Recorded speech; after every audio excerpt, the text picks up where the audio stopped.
Hi guys, how are you? So welcome back to my YouTube channel. My name is Lilian Momina. I am a registered dietitian, and in today's video we're going to talk about food habits that actually promote hormonal health. So basically food has several functions, and of course the main one is definitely to keep us alive. If you don't eat, you're going to starve to death.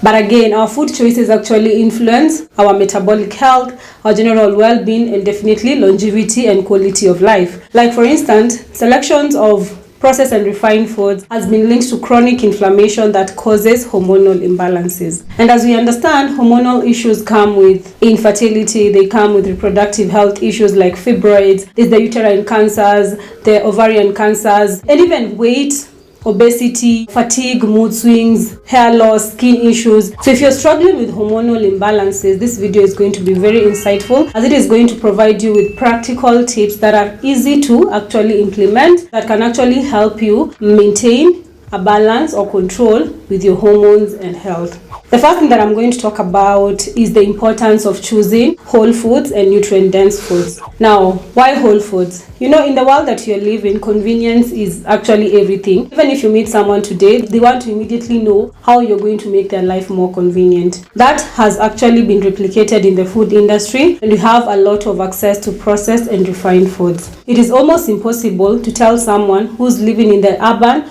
or semi-urban areas not to have processed and refined foods. But what we can do to make eating healthier or to actually harvest the benefits of all this is basically ensure that when we have time, we do meal preparations for indigenous traditional foods. When you have meals prepared, you're more likely to have healthier meals than someone who doesn't. So if you know you have issues with time, you can batch prepare your meals. Alternatively, at Momina Wellness Solutions, we offer meal preparation and planning services, and we come to your house to help you with meal prep, preparation, selections, and even packaging, so that every other day you just know that I need to go to the freezer or to the fridge and just pick one tin, warm, and I have a healthy, convenient meal on the go. Another issue with consumption of healthier foods is actually on those people who actually dine out. I'm going to talk about how to make dining out or eating out very easy and practical and even nutritious for you in the next video. So make sure that you stick around for that. Another thing that you can actually do to actually help your hormones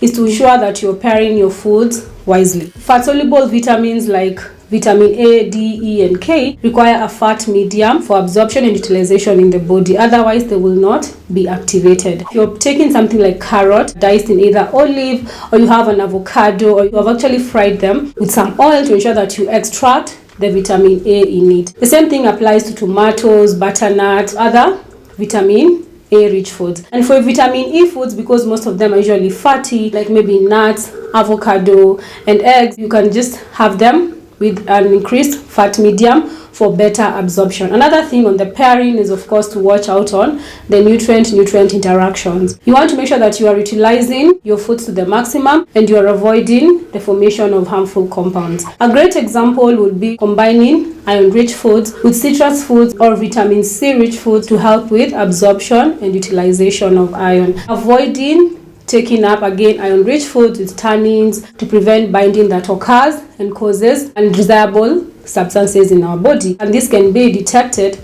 as toxins or inflammation that is actually associated with hormonal imbalances. Another thing that I'm going to emphasize on is definitely on the mindful eating. Your body is able to tell you when it needs nourishment and when you need to stop eating. Unfortunately, people with hormonal imbalances have suppressed cues when it comes to eating and stopping. And that is why it is actually advised to avoid overeating. You know, we are built to eat when the sun goes up and to stop eating when the sun sets. So if you're leptin insensitive, the first thing that you need to start doing is try to align your meals with that pattern. You know, it can be challenging, especially if you're used to eating very heavy meals in the middle of the night, but we move one step at a time. You can substitute your snacks, your midnight snacks, with healthier options, then you increase with water intake, then slowly you do away with that. Another thing is on the under eating. There are some people who are really focused on not nourishing their body unknowingly because they think they want to lose weight, so they are subjecting themselves into serious chronic fasting. As a woman of reproductive age, some levels of fasting are not recommended. Intermittent fasting is a great way to actually control and balance your hormones if done right. If you do it wrong, it can be a trigger to further hormonal issues. Try as much as you can to ensure that you're nourishing your body at all times. Don't over and don't under. Those are very simple things that you can do without even breaking the bank. Another thing that I'm going to talk about that is very important when it comes to hormonal health is definitely on the digestion aspect. Now, why is it so important? Because digestion helps us release nutrients to be used in the metabolic processes that actually help with hormonal health, like vitamin A, zinc, magnesium, vitamin D, vitamin C, vitamin E, the B vitamins, all those. It is going to actually support your liver health. How do you do this? The first thing is prioritizing intake of fermented foods. Things like kimchi, that is basically fermented cabbage, the natural malas and yogurts. Of course, for you who still struggles with taking unsweetened mala and yogurt, you can try reducing slowly, but try as much as you can to reduce, because intake of sugar has been associated with hormonal issues and poor digestion outcome. You can do things like kombucha. I have seen them being sold in the supermarket, but for me, I always prefer things like mala or fermenting porridge in my house. Another thing that is going to support digestion is basically physical movement. Do not just be that type of a person who gets seated from morning to evening and then you go home and sleep. Try as much as you can to move your body. It's good for your gut health. It's good for digestion, bowel movements, and excretion of waste product. It's definitely good for energy production and release. It will make you sleep better. Another thing that actually causes hormonal distress. Another thing you're definitely going to do is work on hydration levels. Chronic dehydration causes metabolic stress, which leads to hormonal imbalances. If you're that person who does not take water, again, this is a reminder. If you have special fluid needs, I am sure you can talk to your dietitian to ensure that you are taking up enough. You don't need to take up clear water only. You can take broths, wheatgrass, you can take hibiscus tea, chamomile, green tea, all these antioxidant rich teas that are going to actually support your metabolic function, your digestion. Another thing is, of course, having or practicing what we usually call digestion hygiene. What is digestion hygiene? You know, when you were small, you used to be told that when you're eating, practice table manners. Take time, chew your meal, savor the moment. Do not be in a hurry to eat. And then avoid taking clear water in between meals, because you want to protect your digestive enzymes and acids as much as you can. When you take up this clear water, you're going to dilute them, and this will alter digestion negatively. And one last thing that I'm going to talk about that you can actually easily adapt to is actually reading food labels. It is very important to understand what you're eating.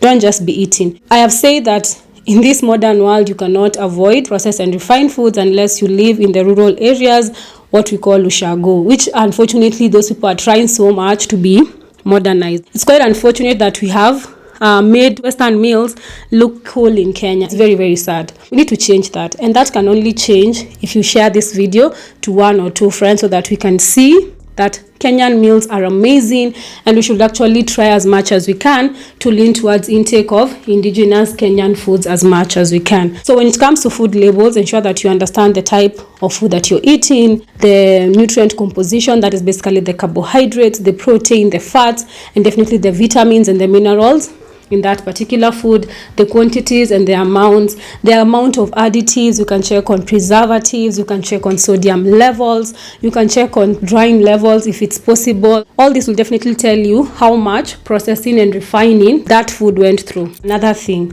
consuming adequate amounts of fiber is very, very critical if you're trying to balance your hormones. Fiber is great for digestion health, and fiber is also great for hormonal health because it helps in removing the digestive and metabolic waste, and this will definitely help in removing the excess hormones that your body is producing, like estrogen. So if you're going to the toilet every once or twice a day, it's a great indication of your hormone health.